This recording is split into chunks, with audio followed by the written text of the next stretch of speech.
तो अगर आपने इस वीडियो पे क्लिक किया है तो आपने पहले ही ज़ैच बेल के पिछले 3 पार्ट्स देख लिए हैं और अगर नहीं देखा तो आगे की स्टोरी आपको घंटा समझ नहीं आने वाला। इसलिए नीचे डिस्क्रिप्शन में लिंक है, पहले उन्हें खत्म कीजिए। तो दोस्तों, अगर आपने सीजन 3 के आखिरी 10 एपिसोड को असली मान लिया है तो एनिमेशन वालों ने आपका बहुत बड़ा काटा है, क्योंकि आखिरी 10 एपिसोड फिलर थे जिनका मांगा से कोई लेना देना ही नहीं है। अब मुझे नहीं पता कि एनिमे में इतना सब कुछ 10 एपिसोड में फास्ट फॉरवर्डेड करके क्यों खत्म कर दिया, लेकिन आज की इस वीडियो में मैं आपको फाउडो आर्क की असल स्टोरी बताऊंगा मांगा से, क्योंकि इसके बिना क्लियर नोट आर्क आपको कुछ भी समझ नहीं आएगा। हाँ, ये वीडियो सरप्राइज है और एक दिन बाद ही क्लियर नोट आर्क जैसा बताया था रविवार को आने वाला है। तो चलिए शुरू करते हैं। कहानी शुरू होती है जब फाउडो के जिंदा होने के बाद हमारे हीरोज उसके अंदर घुस रहे होते हैं और जेनो रियो को वॉशिंग मशीन में धोकर सुखा रहा होता है।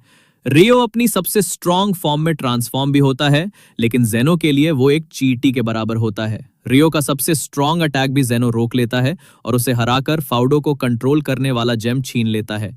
रियो के अंदर जितने ममोडो होते हैं उन्हें भी जेनो अपनी टीम में शामिल कर लेता है। जेनो की पावर्स देखकर रेडॉक्स और बाकी सबको उसके खिलाफ जाने की हिम्मत नहीं होती। कियो और बाकी सब फाउडो के अंदर एंटर करते हैं। आर्थ और करूडियो जाते हैं कंट्रोल मशीन को प्रोटेक्ट करने और बाकी सब ममोडो से लड़ते हैं।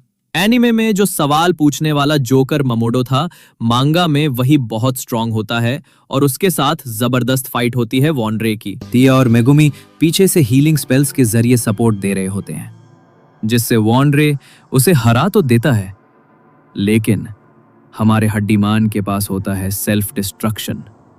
वो खुद को उड़ाने के लिए एक्टिवेट कर देता है। ये देखकर लियन वॉनरे की किताब ना चाहते हुए भी जला देती है, क्योंकि अगर सेल्फ डिस्ट्रक्शन से वॉनरे सच में यहां मर गया तो वो ममोडो वर्ल्ड कभी वापस नहीं जा पाएगा।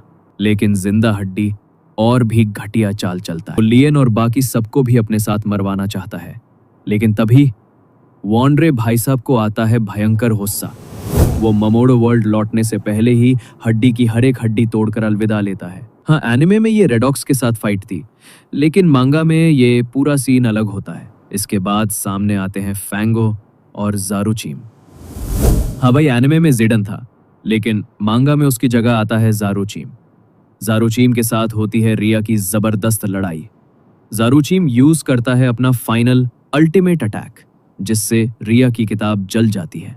एनिमे में टेड आके उसे बचा लेता है, लेकिन मांगा में रिया की बुक यहीं जलने लगती है और यहाँ ज़ारुचीम को हराने वाला कोई और नहीं बल्कि हमारे पोनीगॉन होते हैं, जो अपनी गजब की स्पीड और पावर से ज़ारुचीम और फैंगो को हराकर उनकी किताबें भी जला देते हैं। रिया के गायब होने के बाद आता है टेड और उसके साथ आते हैं पुरियो और लूपा। यहाँ टेड की फाइट होती है चेरिश और ग्यारन के साथ। प्यार का भूखा टेड अपनी बंदी को तो पा लेता है, लेकिन बंदी खुद ही उसका फील्डिंग सेट कर देती है, क्योंकि यहाँ टेड पर चेरिश और ग्यारो दोनों एक साथ हमला करते हैं। थोड़ी देर बाद हमारी भाभी जी को याद तो आता है, लेकिन उस पर जेनो ने स्पेल किया होता है। अगर चेरिश ने टेड पर अटैक नहीं किया तो वो खुद मर जाएगी, इसलिए वो रोते रोते टेड पर हमला करती है। टेड उससे कहता है कि अगर चेरिश को जिंदा रहने के लिए उसे मारना है तो वो राजी है। टेड यहाँ ग्यारो को हराता है, लेकिन खुद भी दम तोड़ देता है और यहाँ होता है ऊनो रिवर्स। कोई हार्ट गार्डियन नहीं आता।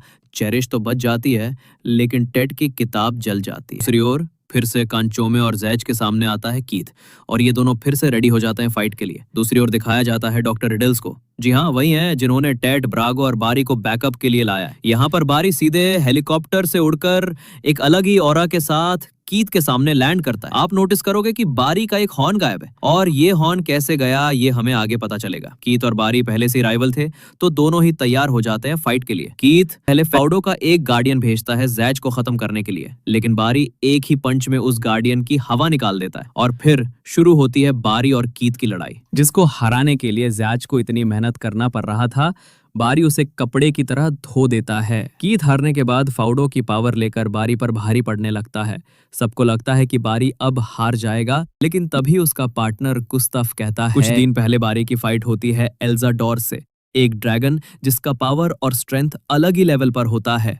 उसकी आंखें ठीक जैच बेल की तरह एक अजीब सी पावर को कैरी कर रहा था। बारी बहुत कोशिश करता है लेकिन वो बुरी तरह घायल हो जाता है। फाइट के दौरान उसका हॉर्न भी टूट जाता है। एल्जाडोर की आंखों में बारी को अपना मौत दिखता है, लेकिन तभी वो अपनी लिमिट को पुश करता है और एल्जाडोर को हरा देता है। जब एल्जाडोर की बुक जल रही होती है और वो ममोडो वर्ल्ड लौट रहा होता है, वो मुस्कुराते हुए बारी से कहता है, गुड जॉब। बारी ये सुनकर कंफ्यूज हो जाता है और उसी दिन से बारी के नए रूप का जन्म लेता है। इसके बाद बारी आसानी से कीथ को हरा देता है, लेकिन कीथ जाते जाते एक बटन दबा देता है जिससे एक बैरियर ऑन हो जाता है। ये बैरियर इतना खतरनाक होता है कि कोई भी ममोडो इसके टच में आने से मर सकता है। जैच यहाँ खुद को सैक्रिफाइस करने का सोचता है और बाकी सबको आगे जाने को कहता है, लेकिन बारी जैच को बचाकर खुद उस बैरियर को रोकता है और यहीं बारी खुद को बलिदान कर देता है। गुस्तफ उसकी किताब जला देता है क्योंकि नहीं तो बारी ममोडो वर्ल्ड नहीं लौट पाएगा। दूसरी ओर अर्थ और करूडियो फाउडो के हार्ट गार्डियन से लड़ रहे होते हैं। यहाँ पर करूडियो खुद को बलिदान कर देता है और हार्ट गार्डियन हार जाता है। हाँ, यहाँ फिर से होता है उनो रिवर्स, क्योंकि एनिमे में जहां आर्थ ने खुद को सैक्रिफाइस किया था, लेकिन मांगा में करूडियो करता है ये काम। इसके बाद जैच और बाकी सभी पहुंचते हैं जीनो के पास। वहां पर रेडॉक्स और जैडन की फाइट होती है हीरोज गैंग से, लेकिन एक एक करके सब हारने लगते हैं। एनिमे में जहां पोनीगॉन को एक जोकर की तरह दिखाया गया था, मांगा में वहां उसका फुल पोटेंशियल दिखने को मिलता है। पोनीगॉन रेडॉक्स को बहुत ही ज्यादा जख्मी कर देता है। कुछ देर बाद मोमोन और जैच को छोड़कर बाकी सभी को जीनो पिलर में सील कर देता है और अब फाइट होती है मोमोन के साथ। जैच अभी कोई भी स्पेल इस्तेमाल नहीं कर सकता क्योंकि कियो अभी भी पिछली लड़ाई के बाद रिकवर नहीं हुआ है। वो अभी भी एक मशीन में सोया हुआ है और तभी रेडॉक्स एक बहुत ही घटिया चाल चलता है। वो सीधा अटैक करता है मोमोन के पार्टनर और बुक पर। मोमोन अपने पार्टनर को तो बचा लेता है, लेकिन उसकी बुक जल जाती है। सब कुछ खत्म हो गया था, अब कोई नहीं बचा था लड़ने के लिए। लेकिन तभी कियो भाई साहब जाग जाते हैं और उठते ही फाइट शुरू कर देते हैं। कियो से एक अलग ही ऑरा निकल रहा होता है। जैच के सबसे कमजोर स्पेल्स भी अब बहुत खतरनाक हो जाते हैं। जेडुन अपना फाइनल अटैक इस्तेमाल करता है, तभी कियो पड़ता है एक नया स्पेल, बाओकुरो डीसु गुरुगु, और वहां से निकलता है एक ड्रैगन का इलेक्ट्रिक हाथ जो जेडुन को हराकर सीधा ममोडो वर्ल्ड भेज देता है। इसके बाद रेडॉक्स अटैक करता है। जैच का रशील्ड इस बार बहुत बड़ा होता है। इसके बाद कियो पड़ता है एक और नया स्पेल, गनरेजु जाकेरु। इससे रेडॉक्स का अटैक ब्लॉक हो जाता है, लेकिन कियो रुकता नहीं। तुरंत पड़ता है एक और स्पेल, तियो जाकेरु। सब लोग हक्के बक्के रह जाते हैं क्योंकि जैच के एक साथ इतने सारे स्पेल अनलॉक हो गए थे। रेडॉक्स ये अटैक खाने के बाद अपने और भी क्लोन बना लेता है और हर दिशा से हमला करता है। वो इस्तेमाल करता है अपना सबसे स्ट्रॉन्ग स्पेल, लेकिन तभी कियो पड़ता है फिर एक नया स्पेल, मादु चिक्केरुदोन।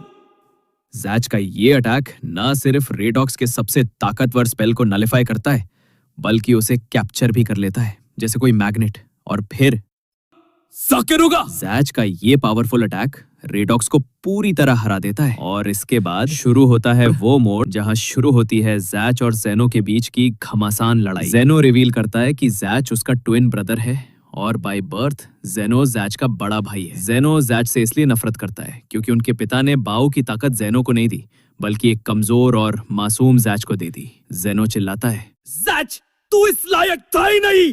जेनो जैच को बुरी तरह पीटना शुरू कर देता है।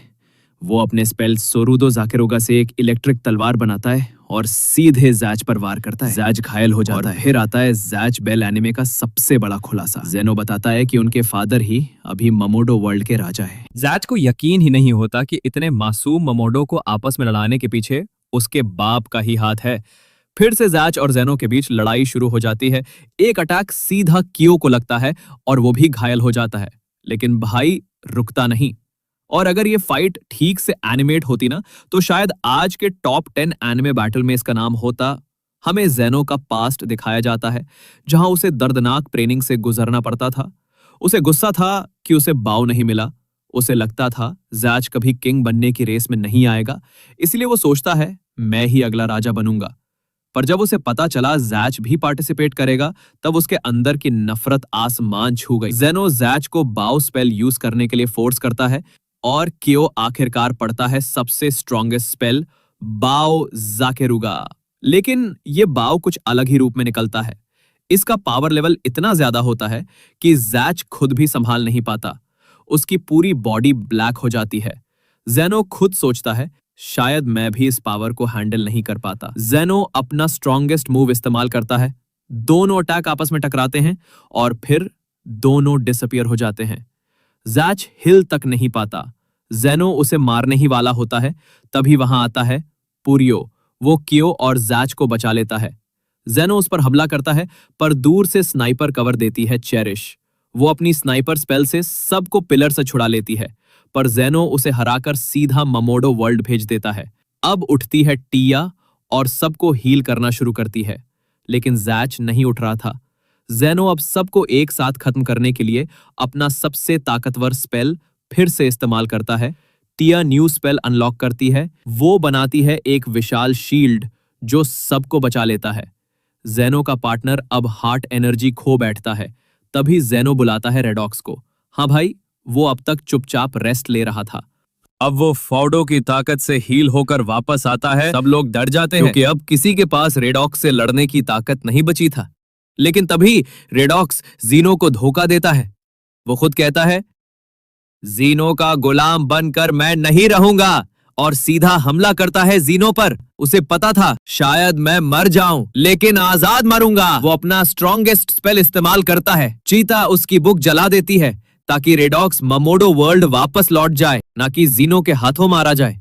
पर जीनो वो अटैक अपने कपड़े से रोके लेता है, जो एक कवच की तरह काम करता है। टिया अब जैच को हील करती है।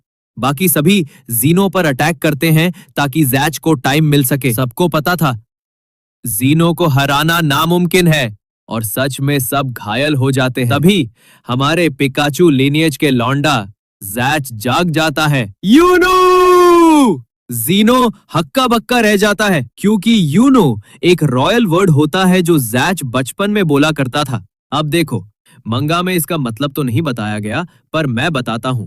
असल में जापानीज में इसका कोई स्पेसिफिक मीनिंग नहीं है। ये एक वर्ड है जो जैच बेल मांगा में यूज किया गया है, और इसका मतलब होता है एक स्ट्रॉन्ग इमोशनल शाउट जो ट्रू स्ट्रेंथ को मार्क करता है। मेनली एक रॉयल एक्सप्रेशन जो किंग्स ज्यादा यूज करते हैं। तो इसके बाद जीनो अपना फाइनल अटैक लॉन्च कर देता है। जैच भी जवाब में चिल्लाता है, पाओ जाकेरुगा! लेकिन फिर से जैच की आंखें काली होने लगती हैं। वही ब्लैक एनर्जी फिर से। कियो उसे संभालने की कोशिश करता है। जैच, संभालो खुद को! और वही जीनो का पार्टनर डुफू ये सब देखकर अपने अतीत को याद करता है। डुफू पर कभी बहुत ज्यादा टॉर्चर हुआ था। इंसानों ने उस पर कई वैज्ञानिक एक्सपेरिमेंट किए थे, इसीलिए वो इंसानों से इतनी नफरत करता है। इस लड़ाई में जब सब लोग मिलकर जैच को उस काली ताकत से बचा रहे होते हैं, जैच का बाव अपने फुल फॉर्म में आ जाता है और डुफू रोने लगता है, क्योंकि जैच सिर्फ एनर्जी एब्जॉर्ब नहीं कर रहा था, वो डुफू के अंदर की नफरत, उसकी पूरी हिंसा और पीड़ा को भी अपने अंदर ले रहा था। जीनो हैरान होता है। वो पहली बार जैच के बचपन की असली सच्चाई को देख पाता है। जैच और जीनो के पिता अब बूढ़े हो चुके थे और उन्हें बाओ स्पेल को सुरक्षित रखने के लिए अपने ही बेटे जैच के अंदर इसे सील करना पड़ा था। लेकिन जिसे ये स्पेल दिया जाएगा उसे छुपाकर दूसरी जगह भेजना जरूरी था, तो जैच को अकेले छोड़ दिया गया, एक ऐसी जगह जहां एक औरत उसे रोज जबरदस्ती काम करवाती थी। लेकिन जब उसे पता चला कि उसका भी एक भाई है, माँ है, पिता है, तो वो बहुत खुश हुआ। और इसके बाद चाहे जितना भी दुख आया, जैच ने कभी रोना नहीं चुना, उसने मुस्कुराना चुना। जीनो की आंखें भर आती हैं और तब जैच का बाओ जाकेरुगा सीधे जीनो को लग जाता है। जीनो हार जाता है। लेकिन जीनो अब बदल चुका है। उसे अब एहसास होता है कि उसने कितनी बड़ी गलतफहमी पाल रखी थी। वो जैच को उसकी सारी यादें लौटा देता है और अपनी पावर भी उसे सौंप देता है। जैच को एक लेटर देता है और फिर होता है एक बहुत ही इमोशनल गुड बाय।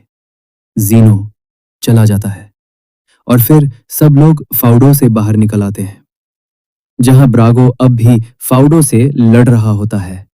जैच अब अपने फाइनल अल्टीमेट अटैक का इस्तेमाल करता है, बाउ ज़केरुगा। इस बार जीनो की पावर भी इसमें मिल जाती है और इसी के साथ फाउडो का अंत हो जाता है। फाउडो आर्क को एक हैप्पी एंडिंग मिलता है। कुछ चैप्टर के बाद सबके बुक्स ग्लो करने लगते हैं, जो ये बताता है कि अब ममोडो बैटल में सिर्फ 10 ही फाइटर बचे हैं और अब वही लड़ेंगे किंग बनने के लिए। तो दोस्तों, कैसा लगा आपको ज़ैच बेल का ये मांगा फिनाले? अब सोचो, अगर मैंने क्लियर नोट आर्क सीधा एनिमे से दिखा दिया होता तो तुम्हें कुछ समझ आता? शायद घंटा नहीं।